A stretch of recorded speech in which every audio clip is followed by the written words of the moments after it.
saya mau coba nih tanya-tanya, gali-gali sedikit 1 jam ini Iya, boleh, tentang boleh.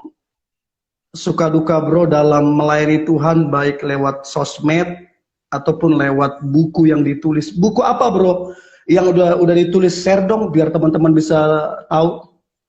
Kalau aku yang udah ditulis ada 3 sih, Kak. Jadi yang pertama itu Ikutlah Aku.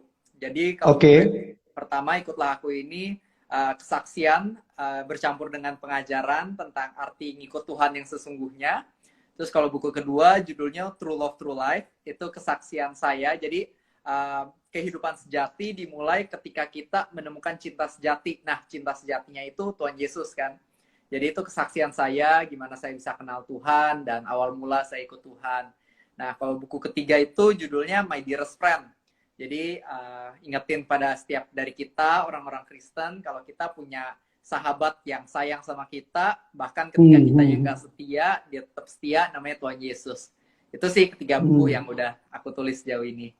Itu ada pertanyaan, bukunya beli di mana katanya? Oh, kalau bukunya bisa dipesan, bisa lihat di Grace Step atau Instagram aku. Biasanya di story aku ada post nomor telepon, nomor WA yang bisa dikontak, nanti bisa dilihat di story aku. Oke, oke. Bro, saya lihat ya. Saya termasuk ikuti sosial media, Bro. Baik Wah, YouTube-nya saya ikutin. Terus YouTube-nya kalau nggak salah sekarang sudah 70.000 subscriber ya, kalau nggak salah ya. iya, Berapa ya? kurang lebih ya 70 ribuan Ah, kayaknya. terus saya ikuti juga itu TikTok-nya. Oh iya, iya, TikTok.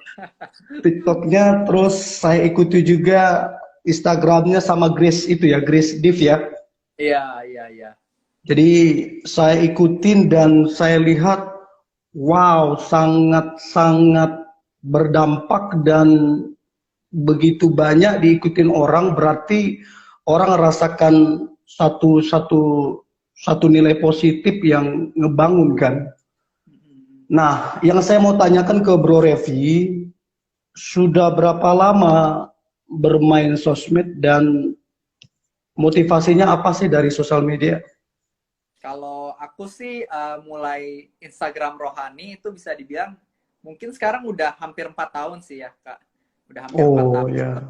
Jadi pertama kali bikin sih sebenarnya bisa dibilang iseng, jujur aja. Aku sebenarnya bukan anak Hmm. yang aktif main sosial media dulunya. Sekitar 4 tahun yang lalu tuh Ya. Instagramku pribadi tuh nggak aktif. Mungkin followers cuma 300 kayaknya. Bukan anak sosial media Hmm. banget deh.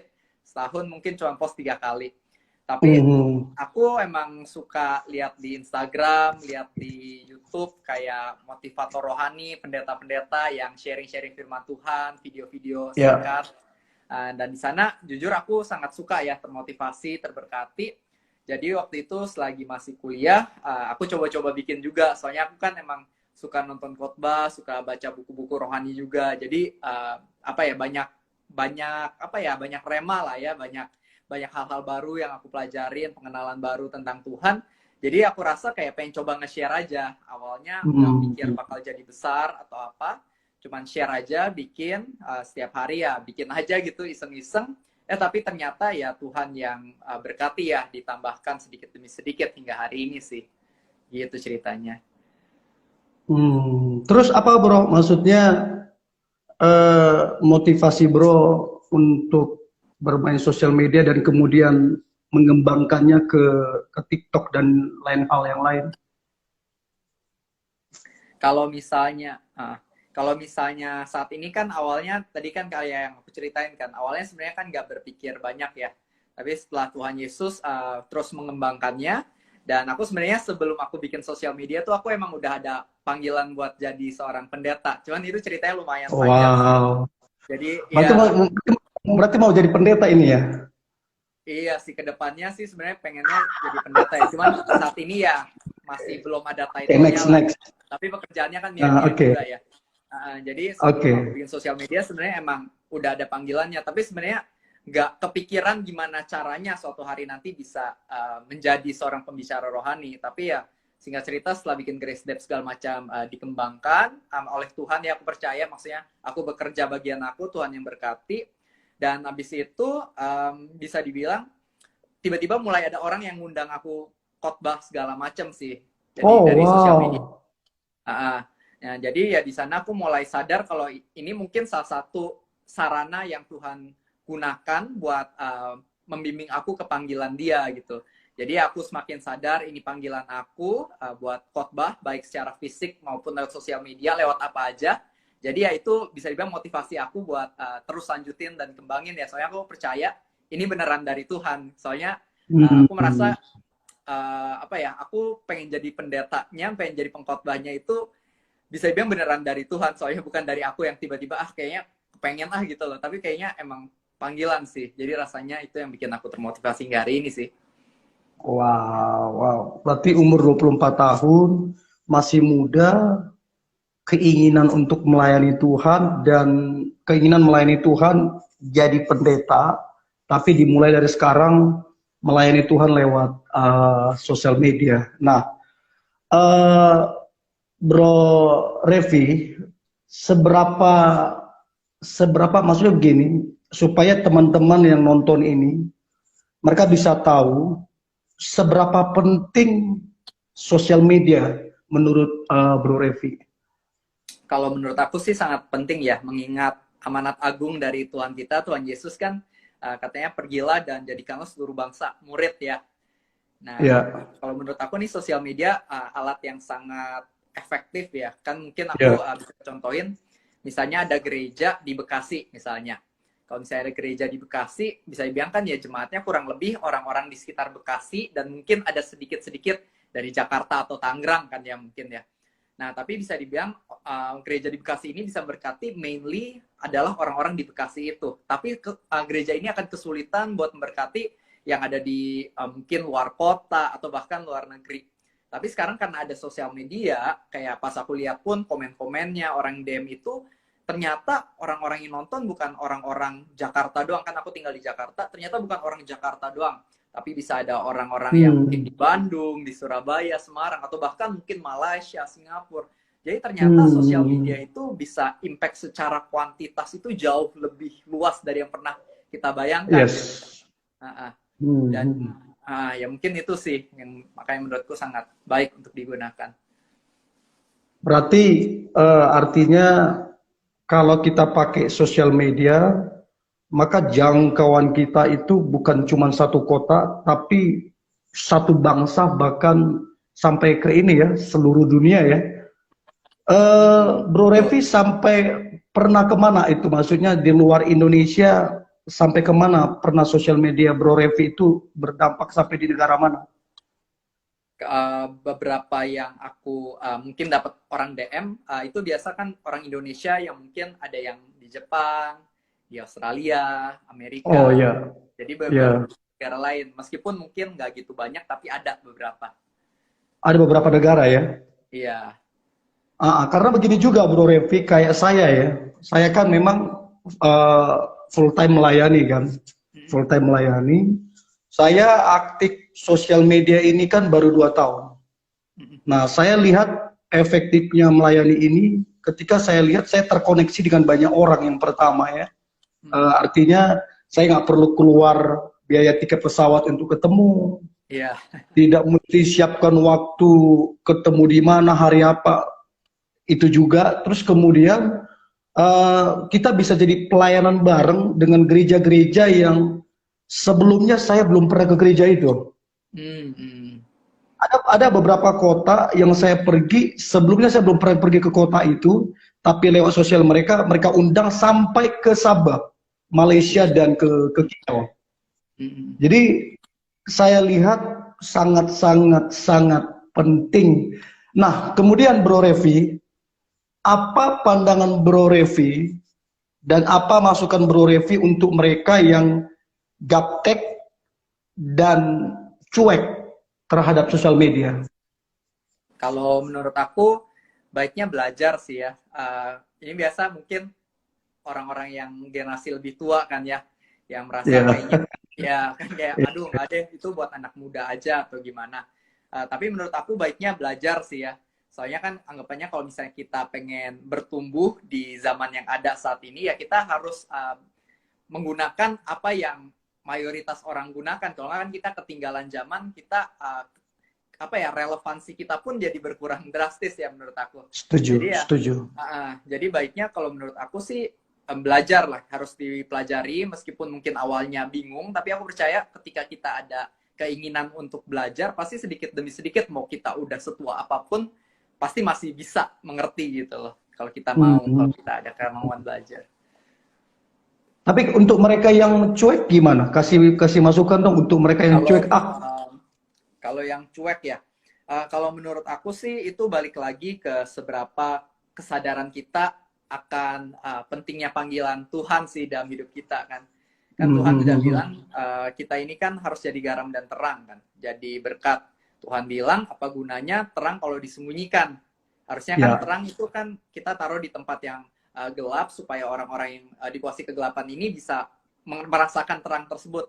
Nah, jadi ya menurut aku kalau misalnya kita emang sadar akan kebaikan Tuhan dan kita sadar akan misi dari Tuhan untuk kita mengabarkan kabar baik dan jadi berkat bagi orang, ya menurut aku kita harus gunakan kehidupan kita termasuk sosial media kita dengan seefektif ya, mungkin. Soalnya kita juga sebenarnya nggak pernah tahu kan, kayak mungkin kalau misalnya orang-orang yang follow aku post sesuatu mereka bisa terberkati. Tapi aku yakin misalnya di, saya nggak tahu lah, mungkin kan ada nih kayak Mangapul 76, Niko Al, Petrus Aditya, kan mungkin followers mereka berbeda sama followers aku. Mungkin followers mereka nggak bisa terima motivasi aku, tapi mereka yang followers orang-orang ini bisa dapat motivasi dari mereka gitu. Ketika mereka ngepost satu ayat Alkitab aja deh di Instastory mereka, itu sebenarnya kita nggak pernah tahu, bisa aja ada orang yang lagi kehilangan harapan, lagi terpuruk karena baca yes, satu ayat itu, mereka bisa dapat semangat baru gitu loh. Jadi menurut aku yes. sih sangat sangat bisa kita gunakan gitu. Kita nggak pernah tahu siapa yang terberkati melalui apa yang kita post sih. Betul-betul menarik sekali ya. Maksudnya berarti jangan batasi atau pakai semua SDM atau wadah yang ada. Karena juga jujur saya lihat, saya selalu bilang ke teman-teman, sesuatu yang lebih kita lakukan, maka ya kita tidak bicara tentang hanya berkat semata, tapi pengalaman. Maka pengalaman dan berkat yang kita terima juga kan lebih. Nah artinya kalau kalau kita cuek, kita nggak mau tahu, apalagi satu kali dua kali dicoba, ah udahlah, nggak ngerti, nggak paham, dan keburu menyerah, maka sesuatu yang lebih ya tidak menjadi bagian mereka kan. Nah, terus kemudian Revi, kamu kan masih umur 24 tahun, dibandingin saya, aduh ya ampun, kita jauh banget. Masih Jauh muda banget. kok, masih kelihatan Iya, muda. nah, apa pandangan Revi tentang pelayanan? Maksudnya pelayanan itu gimana sih menurut Revi? Apakah hanya sekedar di gereja, di panggung, khotbah, jadi WL, jadi singer? Apa pandangan Revi tentang pelayanan supaya begini? Supaya teman-teman yang nonton ini, mereka harus tahu kalau mereka cinta Tuhan, mereka harus melayani Tuhan. Sebab kan pelayanan bukan gelar, tapi pelayanan apa yang kita lakukan dan untuk siapa kita lakukan. Nah, sekarang menurut Revi, pelayanan itu seperti apa sih yang Revi yang selama ini pahami dan kerjakan? Kalau yang aku pahami, sebenarnya pelayanan yang sesungguhnya itu bukan di dalam gereja, tapi justru di luar Ya. gerejanya. Jadi ibaratnya itu kayak misalnya, kalau misalnya nonton apa ya, kayak football atau mungkin basket kan biasa sebelum mereka mulai tanding tuh mereka ada kayak berkelompok, mereka berkeliling buat ngomongin strategi, ya kan? Nah ini tuh bisa dibilang kalau menurut aku itu gerejanya. Ketika kita ngumpul, huddle up, namanya huddle up, kita ngobrol tentang strategi, itu pas kita datang ke gereja. Tapi ketika mereka main, playoff, itu ibaratnya adalah ketika kita selesai gereja, kita keluar, dan kita jadi berkat di luar. Jadi, Wow. ya jadi sebenarnya pelayanan yang sesungguhnya itu bukan di dalam gereja gitu. Di dalam gereja kita cuma di-equip buat kita siap buat pelayanan di luar. Jadi kalau misalnya ditanya pelayanan itu apa, pelayanan itu bukan 2 jam ketika di gereja, tapi justru ketika kita lagi di keluarga kita, ketemu sama teman-teman kita, ketika kita gunain sosial media, ketika kita ketemu orang di jalan, itu pelayanan yang sesungguhnya sebenarnya. Terus bagaimana pandangan Revi tentang, kan ada nih marak nih, pasti hampir semua orang kan tahu ada istilah, ah aku ini kan orang sekuler nih, Mm-mm. saya bukan orang rohani, saya ini orang profesional kerja di luar. Nah, tugas melayani itu ya mereka yang sekolah teologi, ya, mereka yang pelayanan di gereja, mereka yang pendeta, mereka yang gembala. Aku ini kan orang sekuler, artinya urusan yang melayani urusan mereka yang di ini dong, di gereja yang orang-orang rohani.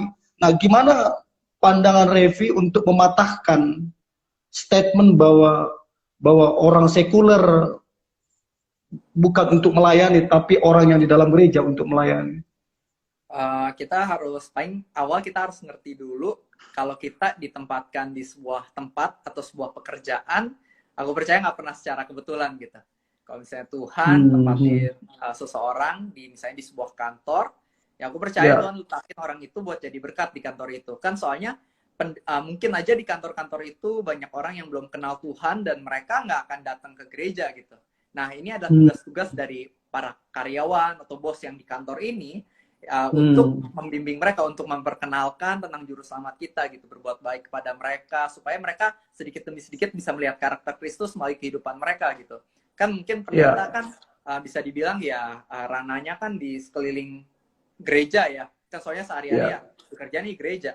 Tapi ketika orang-orang yang di perkantoran ya itu sebenarnya kan wilayah orang-orang yang kerja di kantor, jadi anak-anak Tuhan yang di kantor ya itu tugas mereka, itu ladang mereka sebenarnya. Jadi ya kita harus ingat yang terpanggil itu bukan orang-orang pendeta, bukan para pelayan di gereja, bukan full timer gereja doang, tapi ya setiap dari kita yang ngaku Kristen, kita sebenarnya punya misinya masing-masing dari Tuhan, punya tempatnya masing-masing.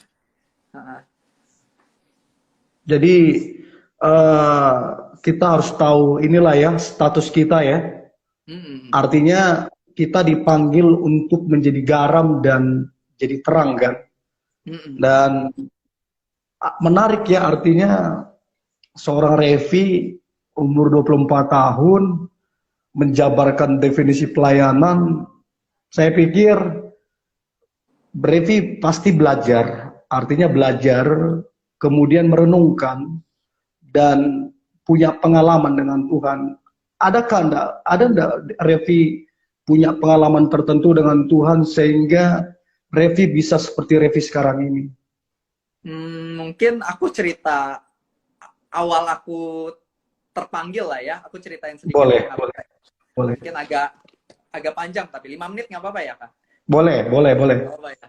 Jadi ceritanya dulu pas aku SMA itu sebenarnya aku bukan anak yang bisa dibilang rohani atau anak gereja ya. Kristen KTP bisa dibilang dulu sepanjang masa sekolah saya. Dan abis itu pas masa-masa akhir SMA itu saya punya beberapa masalah dalam hidup. Sebenarnya sih nggak besar-besar amat ya, tapi ya namanya ketika masa datang kan jadi khawatir ya, jadi mulai khawatir. Jadi tengah itu saya mencari-cari yang namanya harapan. Saya nonton-nonton di YouTube video-video motivasi. Terus ketemu tahun berapa tuh?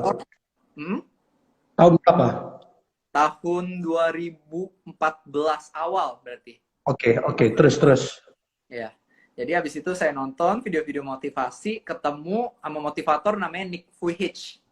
Itu motivator yang nggak punya tangan, nggak punya kaki. Jadi pas nonton, ya tahu ya. Jadi pas aku nonton kok menarik banget ya nih orang motivasi orang-orang yang lain, padahal dia nggak punya tangan, nggak punya kaki. Harusnya kan hidup dia penuh ketakutan dan kekhawatiran ya, tapi kok dia malah jadi motivator. Ya pas nonton, ternyata si Nick ini bilang dia dapat pengharapannya dari Tuhan Yesus. Jadi aku penasaran kan, wah siapa sih sebenarnya Tuhan Yesus? Meskipun aku gereja sama ini, aku nggak pernah peduli lah, nggak pernah ngerti, nggak pernah tahu kan. Jadi aku mulai nonton itu khotbah-khotbahnya si Nick. Terus setiap kali aku dapat pelajaran yang bagus, aku suka share ke teman sebangku aku di sekolah. Padahal teman sebangku ini tuh big boss di sekolah dulu, pergaulan paling buruk tuh dia, big bossnya. Jadi tempat aneh-aneh, isep aneh-aneh tuh dia big bossnya. Tapi dia best friend saya. Jadi kalau ada apa-apa saya suka ceritanya ke dia.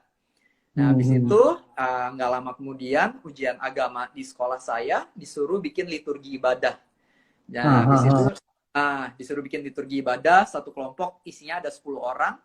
Tiap orang ada perannya masing-masing. Ada pengkhotbahnya, worship leader, pendoa, macam-macam deh. Nah, habis itu karena saya suka dengerin Nick, pada minggu-minggu itu saya suka dengerin Nick, saya pengen cobain. Kayaknya khotbah seru juga nih, pengen cobain gitu kan.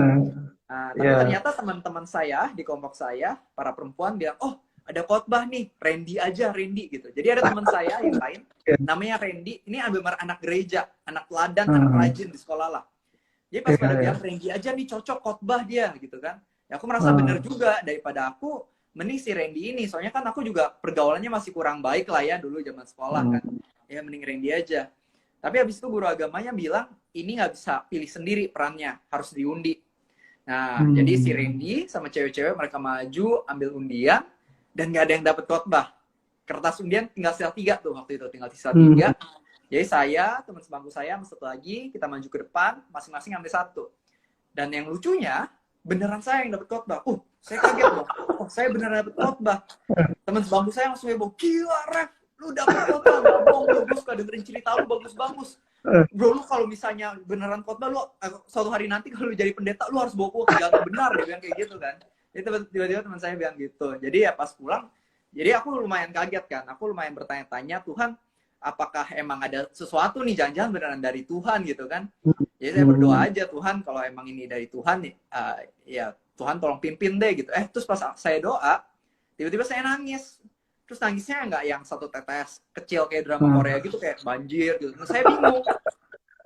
Saya bukan anak rohani ya sebelumnya ya. Jadi nggak pernah tuh doa, muji Tuhan, nangis tuh nggak pernah gitu. Saya bingung, kenapa gue nangis, mau berhenti juga kagak bisa. Ya udah saya bilang kan ya udahlah Tuhan, tolong Tuhan yang pimpin kan. Singkat cerita, 1 bulan kemudian saya lanjut kuliah ke Amerika. Kata teman-teman saya, wah fix, pergaulan makin rusak katanya ke sana. Nah, tapi lucunya di sana saya ketemu pendeta di gereja saya tuh lumayan luar biasa, namanya Francis Chan. Mungkin Kak Jonathan tahu ya. Jadi pas saya dengar Francis Chan khotbah ketika dia bilang Tuhan Yesus sayang sama kamu, dia mati buat dosa-dosa kamu, entah kenapa tuh dia bersemangat banget sampai kayak benar-benar ada emosi di wajah dia gitu, ada emosi beneran dia percaya apa yang dia sampaikan gitu. Jadi sana saya semakin penasaran kan, siapa sih Tuhan Yesus yang udah mengubah kehidupan Nick dan juga mengubah kehidupan Francis Chan ini gitu. Jadi saya mulai cari tahu, saya mulai baca Alkitab, saya mulai beli buku rohani, baca, nonton. Nah dari itu semua dikit-dikit bisa dibilang ya saya semakin jatuh cinta sama pribadi yang namanya Tuhan Yesus ini. Dan saya jadi ya mulai benar-benar suka belajar gitu loh tentang rohani-rohani. Bisa dibilang itu semua sih awalnya, dan ternyata kan endingnya beneran saya bikin Grace Dep secara tidak disengaja, menurut saya bikin Grace Dep, dan habis itu ada orang yang undang, dan semakin lama semakin banyak yang undang khotbah. Ya di tengah itu semua saya makin merasa konfirmasi kalau emang ada Tuhan gitu yang waktu itu memberikan panggilannya buat saya.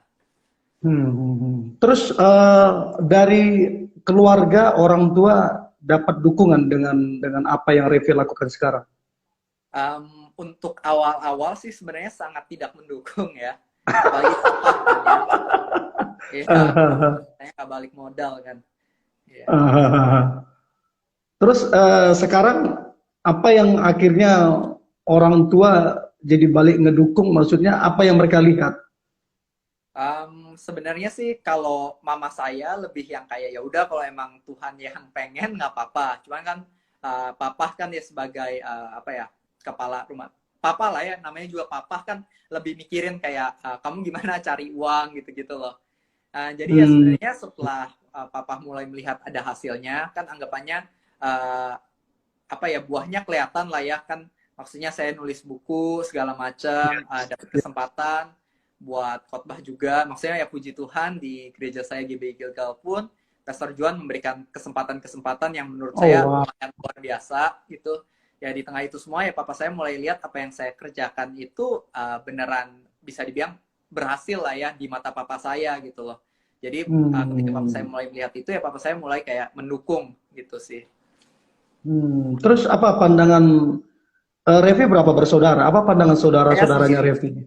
Saya sendiri. Oh sendiri? Ya, oh. Iya. Pantasan agak ini ya, disiplin banget ya papanya. Sendiri ya? Iya, sendiri aja. Oke.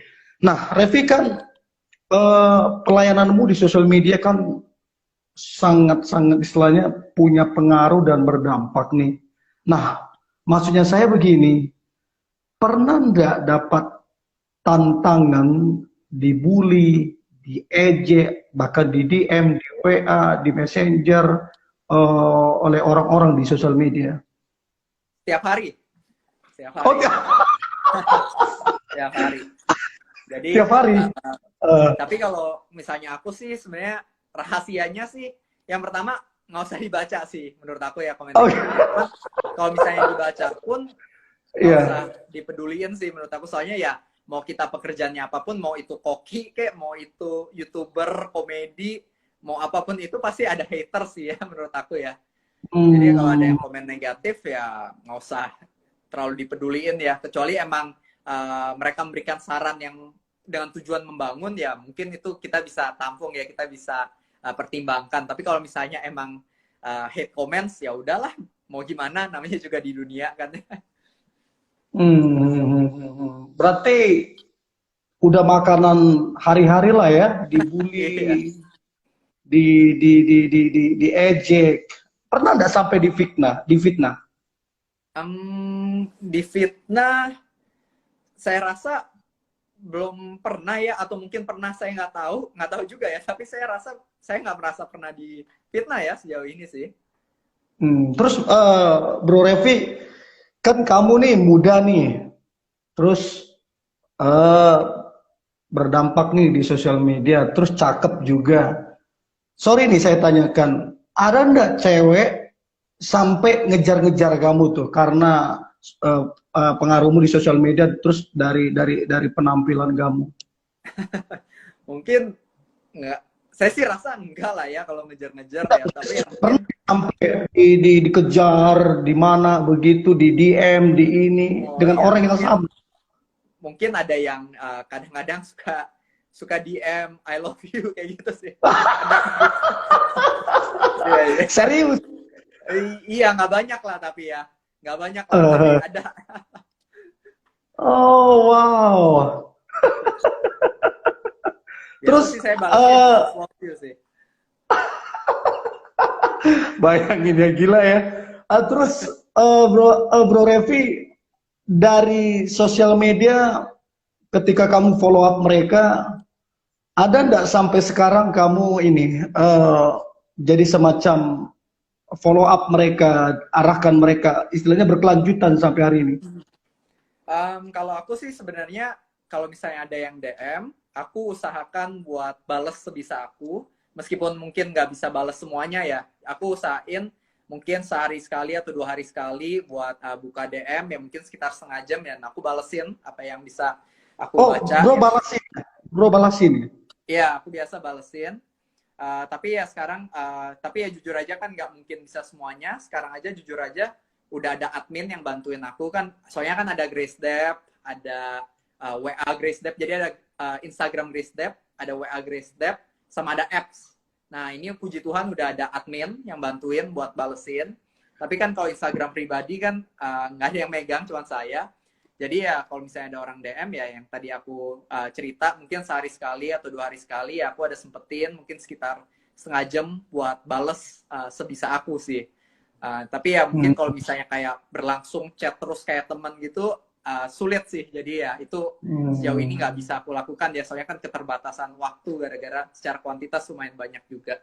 Oke, oke. Nah, Bro Revi pasti pernah lah ya. Artinya saya pun pernah satu kali hitung-hitung. Artinya hitung-hitung gini.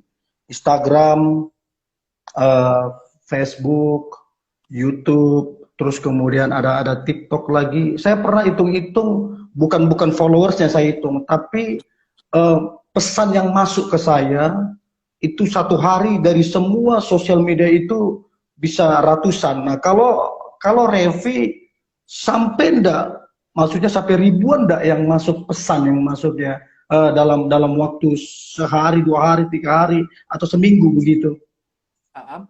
Maksudnya DM seperti itu mungkin Iya, DM, yang Messenger, chat segala macam itu maksudnya sampai berapa banyak tuh? Ada sampai ratusan atau berapa sih itu? um, aku juga kurang hitungin sih ya, tapi ya mungkin sih kalau diperkirakan kalau misalnya WhatsApp Grace Dep mungkin sehari sekitar 50 lah, 50 chat. Kalau digabung semuanya YouTube, Ah, Instagram, Facebook bisa sampai berapa satu hari pesan yang masuk? saya kurang tahu sih ya, tapi ya Perkiraan. mungkin ya mungkin 100 lah ya, mungkin Oh, 100 wow. ya 70 sampai 100 mungkin saya juga kurang tahu sih, nggak pernah ngitung sebenarnya ya. Enggak, karena pengalaman dari saya kan sampai kelabakan. Artinya Ya, ya. kelabakan sampai saya bilang eh, ke teman saya, wah, kalau begini terus bisa habisin waktu kita hanya ngurusin ini doang gitu loh. Nah, Ya, ya. sampai terbesit di pikiran kayaknya harus ada admin ini. Kalau Iya, enggak jempol ini bisa babak belur ini jempol ini. iya, Dan iya. apalagi istilahnya Revi yang memang sudah 4 tahun eh, konsisten untuk ini segala macam. Nah, saya pikir ada enggak maksudnya satu kali terbesit di pikiran kayak maksudnya ini orang udah dibilangin, diingatin, masih aja ngotot. Pernah enggak kejadian-kejadian seperti itu? Pernah. Tentu saja pernah beberapa kali. Bahkan ya ada yang benar-benar apa ya? Justru awalnya dia tanya pendapat, endingnya malah saya kayak dihakimi gitu rasanya kan. Ada juga lah. Jadi ya perasaan-perasaan kesel-kesel ya kadang-kadang ada juga sih. Jujur aja. Tapi ya sebisa mungkin Hmm. membalas dengan seramah mungkin ya. Iya sih. Hmm. Hmm. Dan ya benar sih kayak yang Karena hmm, ya gimana? benar kayak yang Kak Jonathan bilang sih, karena makin lama makin banyak. Kayak aku masih ingat banget dulu pertama kali aku bikin Grace Step kan ya mungkin di bulan pertama gara-gara masih baru, followers masih dikit, itu yang Hmm. curhat dalam 1 bulan itu cuma 1 orang. Dan ketika ada ya, kan Mas Tami juga Iya, masih baru iya. ya. Ketika orang itu curhat tuh, wah saya benar-benar mikirin banget, waduh gimana nih dia curhat, saya sampai doa, tanya ke orang-orang, aduh ini kalau ada orang masalah ini aku balas apa ya gitu kan. Udah balas Hmm. pun kayak dibaca ulang lagi, habis itu panjangnya panjang banget, udah kayak artikel ya kan, panjang, udah kirim pun doa lagi, Tuhan tolong berkati. Iya. Nah, tapi ya itu soalnya cuma satu dalam 1 bulan kan. Tapi ya sekarang Hmm. kalau saya udah kayak ya 50 sehari kan udah sangat sulit kan, namanya juga punya kehidupan pribadi juga kan. Ada Iya, pekerjaan, ada teman-teman, betul. keluarga kan. Nah, makanya ya penting banget sih menurut aku buat punya tim ya. Buat punya tim yang Hmm. buat memanage semuanya. Jadi ada sistem yang baik, ada yang punya perannya masing-masing. Makanya kayak sekarang Grace Dep ya puji Tuhan, udah ada tim, sekarang udah 10 orang, tiap orang ada perannya masing-masing. Jadi aku juga nggak keteteran gitu loh. Kalau bisa di-expand, Hmm. aku juga lagi pengen expand lagi, tambah orang-orang lagi. Dan juga kan Tuhan Yesus kan ajarin kita buat pemuritan ya, discipleship. Jadi ya harapannya juga nanti akan ada anggapannya ya pelayan-pelayan baru lah yang bisa melakukan hal yang sama seperti aku gitu. Mungkin kan contoh lain, Hmm. Grace Dep kan website dulu, aku yang pribadi secara 2 tahun, nulis artikel setiap hari aku sendiri. Tetapi gara-gara sekarang udah ada admin, aku jadi nggak nulis artikel lagi sama sekali. Ada orang yang megang, dia Hmm. yang nulis artikel, dia yang dapat kontributor dari luar, dan mungkin kadang-kadang baru dia minta aku buat nulis juga, tapi ya puji Tuhan udah ada yang manage. Jadi semuanya bisa Hmm. aku terus kembangin ke bagian-bagian lain lagi. Oke, oke. Ada ini enggak, Revi? Ada pengalaman enggak? Maksudnya berjumpa dengan orang yang mengikuti Revi di sosial media. Ada pengalaman berjumpa enggak di satu tempat atau di mana? Ada sih beberapa kali. Mungkin kan paling sering di gereja ya. Tapi kadang-kadang ya mungkin Oh, di gereja ya. iya. Oh, di gereja ya. Ya, kalau di luar ya mungkin ada berapa kali sih. Cuman nggak sering-sering amat kok. Hmm. Pernah ketemu di airport atau di luar gereja begitu yang sampai akhirnya foto bareng begitu? Pernah di pesawat pernah di pesawat. Saya lagi tidur di pesawat. Terus tiba-tiba Oh ya? ada salah satu pramugarinya tiba-tiba kasih Oh saya iya, selfie. serius? Iya, ada pernah sekali. Paling itu sih yang paling unik ya menurut saya.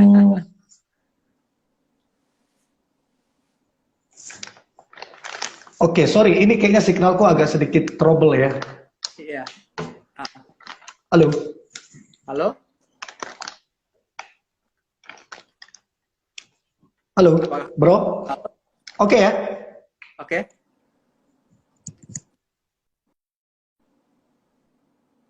Sorry. Ya, Bro Revi. Ah, ah. Halo. Ya, halo, halo. Oke, suaraku ini ya, signalnya oke ya? Oh, mungkin oke. Oke. Nah, sekarang Bro Revi dengan semua tantangan yang ada, dengan semua bulian yang ada, pernah nggak ada keinginan untuk satu kali atau kapan pernah nggak ada keinginan untuk menyerah dalam bersosial media? Kalau buat aku sih sebenarnya perasaan mau nyerahnya itu pas awal-awal sih ya. Soalnya kan awal Hmm, belum banyak lah ya kita membuat sebisa kita, tapi kelihatannya dampaknya gak signifikan sih. Aku masih ingat banget, dulu kan masih nulis artikel setiap hari, terus pada suatu hari ada sebuah hari di mana artikelnya itu pembacanya nyampe 100. Nah, bagi aku kan, wah pencapaian nih, sebelumnya kan belum pernah sampai sebanyak ini gitu kan. Tapi ternyata hari-hari berikutnya pembacanya bukannya nambah, tapi malah turun. Dari angka ya. 100, nurun-nurun, hingga suatu hari ada pembacanya cuma 13. Dan mungkin 7-nya aku sendiri gitu kan. Jadi aku lumayan sedih lah ya, bisa dibilang udah capek-capek nulis, pembacanya dikit banget gitu kan. Tapi Ah, ya di tengah itu, aku merasa Tuhan kayak ingetin, Revi kalau misalnya di antara 13 orang ini ada satu aja terberkati gitu kan. Berarti kan apa yang kamu lakuin nggak sia-sia gitu. Nah di sana ya hmm. aku bilang benar juga ya Tuhan gitu. Jadi ya udah aku setia aja nulis terus hingga hari ini sih. Ya itu Loh, sih berarti Bro Revi ada ini ya, ada blog ya? apa? Ada blog. Iya, Grace Dep awalnya itu website blog gitu sih sebenarnya. Apa nama blognya, Bro? gracedep.com. Apa? gracedep.com. gracedep.com. Oh, bisdep.com. Terus ke Bro Revi, ada pengalaman nggak lewat sosial media orang itu mengaku dosanya, bertobat dan kemudian minta dibaptis? Kalau misalnya cerita tentang dosa mereka dan setelah diberikan saran, habis itu mereka bilang thank you banget, maksudnya motivasinya, sarannya beneran nguatin aku, ingetin aku, itu cukup sering sih. Tapi kalau misalnya setelah itu minta aku buat membaptis mereka, belum pernah sih ya. Mungkin juga karena aku kan bukan pastor juga ya. Nggak, artinya begini, waktu waktu mereka messenger atau DM Revi, terus mereka ngaku dosa mereka nih. Terus akhirnya mereka ini memutuskan, mereka memutuskan untuk dibaptis, tapi lewat gereja di mana dia tinggal begitu. Kalau sesuai seingat saya sih nggak ada yang pernah mengatakan kepada saya setelah saya kasih saran terus mereka bilang mereka mau dibaptis sih kayak sejauh ini belum pernah ya ada yang ngomong itu ke saya sih. Oh. Hmm. Terus Bro Revi, eh, bagaimana melihat sosial media eh, bisa mengubah cara pandang? Artinya begini, lewat sosial media kita buat sesuatu, kita tulis sesuatu, kita upload sesuatu, dan itu mengubah cara pandang orang. Maksudnya bagaimana itu maksimal atau tidak? Itu mengubah cara pandang orang. Menurut saya sih sangat maksimal sih ya menurut saya ya. Mungkin sih secara fisik ya kalau misalnya ada teman yang ngomong sih menurut aku tentu lebih baik ya. Tapi ya menurut aku kan terkadang sosial media itu nggak terbatas oleh ruang dan waktu ya bisa dibilang. Jadi kayak orang kalau lagi butuh motivasi saat itu juga mereka bisa lihat kan ya. Dan juga ya jujur aja ada beberapa kenalan saya pun yang mereka bisa dibilang awalnya bertobat gara-gara ngeliat postingan di sosial media gitu bukan Oh gara-gara wow. ya ada juga gitu beberapa. Mungkin Hmm. contohnya kalau Kak Jonathan mungkin saya nggak tahu ya udah tahu atau belum Kak Edozel kalau saya tahu ya saya sih bukan temannya dia ya cuman kan saya pernah Siapa? dulu Siapa? ngomong Sorry. Kak Edozel. Oh, Oh, nggak tahu terus terus. Edozel ya? Ya, Nggak tahu. Edozel, YouTuber namanya Edozel. Dia itu, saya pernah dengar ceritanya dia. Dia itu dulu nggak percaya Tuhan, lagi terpuruk, dan dia awal datang ke gereja itu gara-gara dia baca ayat Alkitab di sosial media temennya katanya. Dia baca, Oh, ya oh iya. itu yang bikin dia datang ke gereja, dan di sana dia baru mulai kenal Tuhan dan akhirnya bertobat. Sekarang jadi salah satu orang influencer yang percaya Tuhan ya, benar-benar sungguh-sungguh percaya dan nyebarin berkat juga gitu sih. Jadi awalnya dari Oke. sosial media bisa dibilang. Terus Bro Revi, ini nih bicara tentang berkat nih. Artinya sosial media bisa jadi berkat secara finansial untuk kita. Bagaimana melihat Bro Revi melihat ketika ada permintaan paid promote, terus permintaan endorse, atau kita ke YouTube kita jadi di monetize, terus kita ada kerjasama dengan pihak YouTube. Bagaimana Revi, bagaimana Revi melihat bahwa sosial media bisa memberkati kita secara finansial? Ini dalam ranah general atau sebagai pelayan Tuhan gitu, rohani Kristen gimana? Secara general aja, supaya Secara general ya. orang-orang tahu. Iya, secara general aja, general. Kalau secara general menurut saya sih sangat baik ya justru ya, sosial media bisa Iya. untuk penghasilan. Justru sebenarnya sekarang usaha kita mau apa aja, pekerjaan kita itu sosial media itu perlu digunakan sih. Soalnya kan saat ini sosial media tuh bisa dibilang alat marketing secara gratis. Kalau misalnya kita punya usaha, mau itu usaha makanan, usaha showroom jualan mobil atau perabotan rumah, ya menurut aku sih sosial media bisa membuat apa ya namanya market kita jadi makin luas kan. Mungkin kalau dulu orang punya showroom atau mungkin jualan produk di Jakarta, ya udah Jakarta doang kan orang yang lewat toko itu kan. Tapi ya sekarang kan orang-orang yang mungkin jualan di Jakarta bisa kirim ke Bandung, ke Surabaya lewat online kan. Jadi ya menurut aku kita harus maksimalkan apapun pekerjaan kita gunakan sosial media dengan sebaik mungkin sih. Berarti setuju lah ya, artinya sosial media bisa memberkati finansial kita.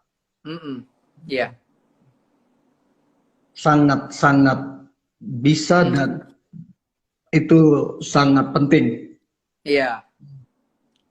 Ya, karena jujur ada banyak orang, jujur saya dapati ya, ada beberapa banyak orang nggak tahu itu. Nah, bagaimana kira-kira Bro Revi kalau dapat paid promote atau endorse di Instagram, tapi kayak pelangsing badan atau peninggi badan, hal-hal yang mungkin agak sensitif, itu bagaimana pandangannya? Kalau ya aku ada itu enggak? apa? Sorry. Ada pernah tawaran itu enggak? Ada pernah paid promote itu? Kalau tawaran itu lumayan sering sih ada. Cuman kalau kita nggak terima sih kalau yang itu. Kita yang paling terima kan kalau casing HP, kaos. Soalnya sih pertama kan kita nggak tahu ya itu produknya beneran efek atau enggak.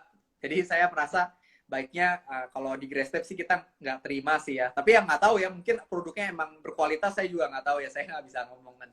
Karena saya agak bingung sih, maksudnya ini orang tahu kita nih hamba Tuhan nih, apalagi mereka orang Kristen, masa disuruh kita paid promote pembesar payudara, coba. Saya bilang, aduh, ini orang ini gimana sih? Saya jadi maksudnya nggak ngerti atau apa gitu loh. Nah, cuman saya mikir kembali lagi, ya itulah sosial media. Kita nggak bisa larang orang untuk pakai itu jadi semacam alat marketing kan. Nah, ada dua pertanyaan terakhir nih, Bro Randy, supaya kita close. Ada dua pertanyaan lagi. Apa harapan terbesar dari seorang Revi memakai sosial media? Apa harapan terbesar yang terdalam di dalam hatinya Revi itu apa? Kalau buat aku sih sosial media harapannya sebenarnya sih masih sama ya dari awal bikin untuk mengabarkan kabar baik ya, kebaikan tentang Tuhan Yesus, kasih karunia Tuhan Yesus, keselamatan dari Tuhan Yesus kepada sebanyak orang yang bisa aku reach lah ya dengan sosial media.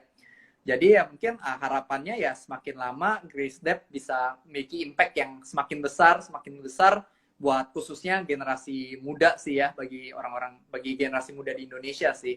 Harapan terbesar aku ya mungkin itu sih ya. Kalau visinya bro apa? Kalau visinya kita Grace Dep itu untuk menyampaikan itu sih yang tadi aku bilang, menyampaikan firman Tuhan untuk orang-orang di Indonesia sih, menyampaikan tentang Injil, the gospel. Nah, bagaimana kalau tiba-tiba seandainya sosial media bro ini meledak, artinya sangat besar sampai jutaan, sampai bahkan kalau kita bisa bilang sampai mungkin berapa miliar, kita kan nggak tahu nih, meledak. Nah, apa yang dipersiapkan? Ada nggak pemikiran bahwa ini akan meledak dan ini akan jadi pengaruh besar untuk jangkau generasi?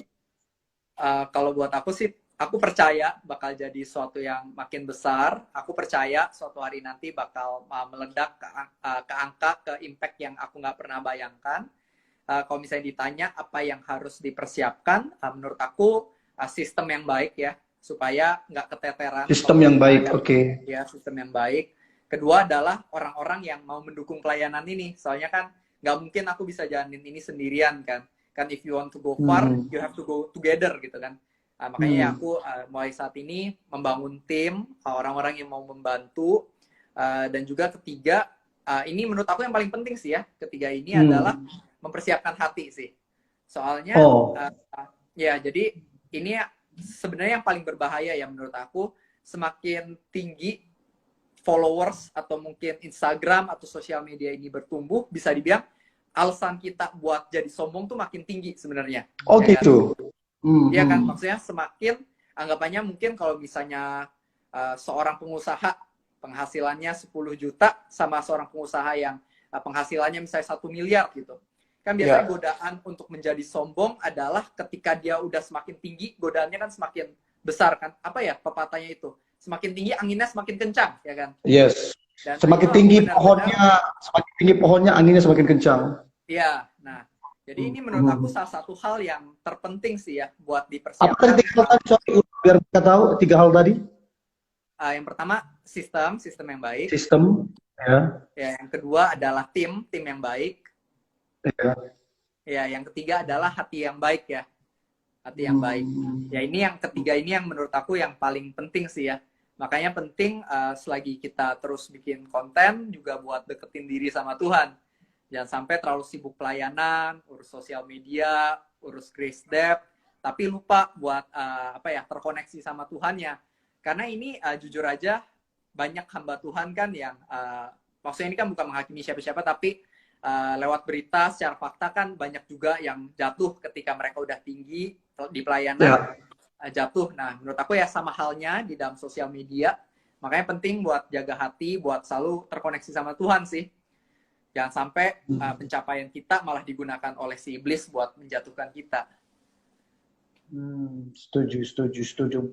Nah, kemarin Bro Revi, kemarin saya dengan teman-teman lewat sosial media, kita itu semacam galang dana untuk kita bantu orang-orang yang terkena COVID-19 kan.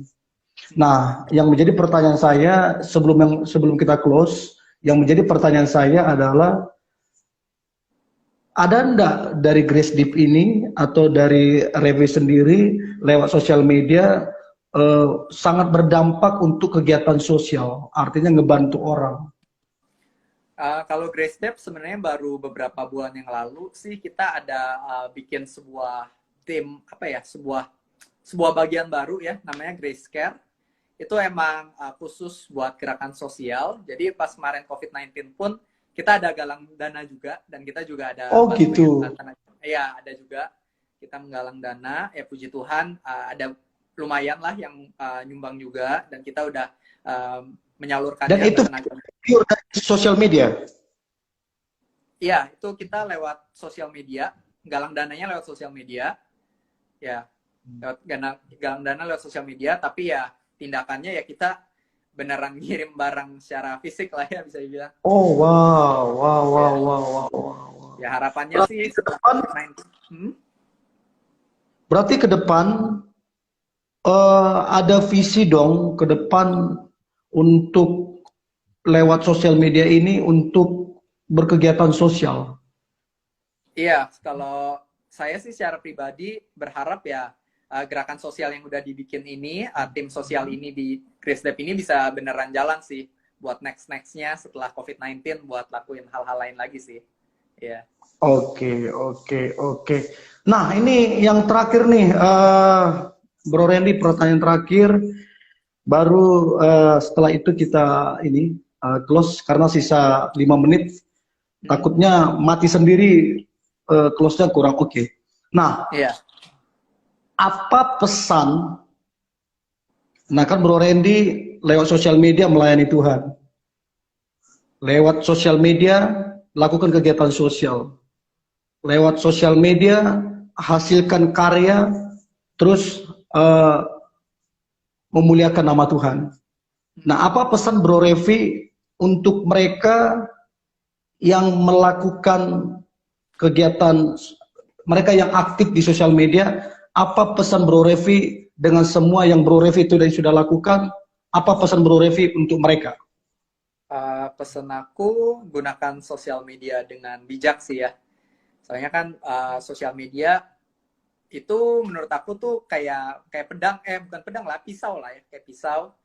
Jadi kan pisau ini bisa digunakan buat ya motong sayuran, motong daging, buat masak ya, bantu masak.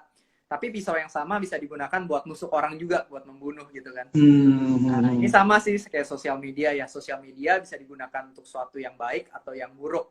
Bisa buat nyebarin hoax, atau nyebarin iman, nyebarin ketakutan, atau nyebarin semangat ke orang-orang. Jadi ya kalau kita punya sosial media, menurut aku gunakan untuk menyebarkan sesuatu yang baik. Jangan gunain sosial media buat ngata-ngatain orang, atau gunain sosial media buat nyebarin gambar-gambar yang kurang baik gitu ya. Tapi ya kita gunain sosial media untuk mengabarkan sesuatu yang bisa membangun kehidupan orang lain. Oke, oke. Bro Randy, sebelum kita close, saya izin nih. Artinya saya izin untuk nanti bisa saya upload di mana, di YouTube. Oh iya. Supaya teman-teman lain bisa ikuti obrolan kita tentang sosial media dan pelayanan. Nah, iya. Bro Randy, Bro Revi. Kemarin saya ada live dengan Bro Randy. Jadi iya. Bro Revi, saya ucapkan thank you so much udah